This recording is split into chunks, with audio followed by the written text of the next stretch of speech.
Hey everyone, John Henry here from School of Trade, and today we're going to be talking about symmetrical triangles. So day trading with symmetrical triangle patterns it's kind of a different sort of idea than just your standard, wait for a pullback or wait for your retracement, something like that. This is more of an advanced price structure. It's a way that you can find a pattern in the market.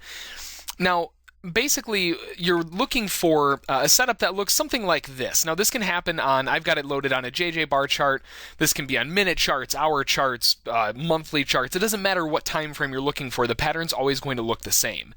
And the pattern itself is going to show up just like I've got drawn here with these white arrows, where price is going to come up or down, either way, and it's going to start going into a wedge. And the symmetrical side of things means that the highs and lows are, if not exact, very, very close to each other. Now, what you're looking to do is you're looking to take a breakout.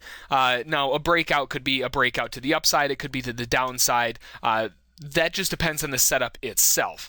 But basically what you're looking to do is you want to be trading the price and take a breakout within one or two ticks of the low or the high, just to give it so you don't get stuck in something like that where it's a fake out. When it really starts going through, then you can look to take a breakout in that direction. Now, when you get into the trade, the way that these symmetrical triangles work is your target's going to be basically 100% of the actual triangle itself. So what that means is you're going to take the highest point. So what we'll do is we'll just draw a line from the highest point to the lowest point. We'll make this a little bit bigger just so we can see it a little bit better. And what we're going to do is we're going to take this and then just drop it right down so it matches up with the bottom point. And that's going to be our target down here. Now, as you can see, this filled pretty much no problem, actually blew straight through it. But that's going to be the primary target on, in this case, this breakdown. Now, what you want to do on the way down is you want to take off maybe a little bit of partial profit about halfway back. So take about halfway of that area, and that's going to be your first profit target just to scale out a little bit. Now, when you get into these types of trades, you always want to make sure to use a stop loss. This is important for not just this pattern, but really trading in general.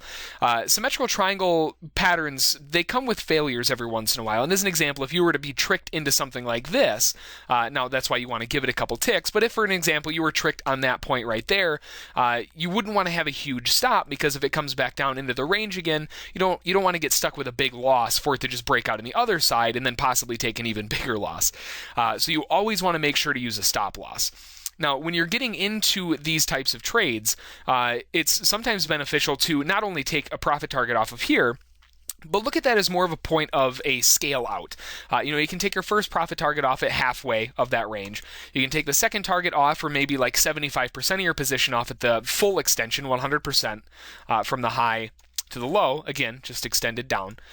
Take 100% off or 75% off there, and then just using a little bit to go into a trail mode, where you're just using a trailing stop to allow the market to really start, in this case, fall, so you can bank even more profits. So in this case, as you can see, once we broke out, if I fit the chart a little bit, we actually fell quite a bit further than that 100% target. So if you're using a trailing stop, you would be locked in significantly more, probably taken off somewhere around here. So it's another way that you can look at really banking on these trades. Just because the first target's off at 100% of the move itself doesn't necessarily mean that's going to be where it goes, stops, and turns around on a dime. That's not how the markets work. So that's going to be taking a look at trading with symmetrical triangle patterns. If you have any questions about it, feel free to send an email to School of Trade, and don't forget to check out our trial at schooloftrade.com. Have a good one.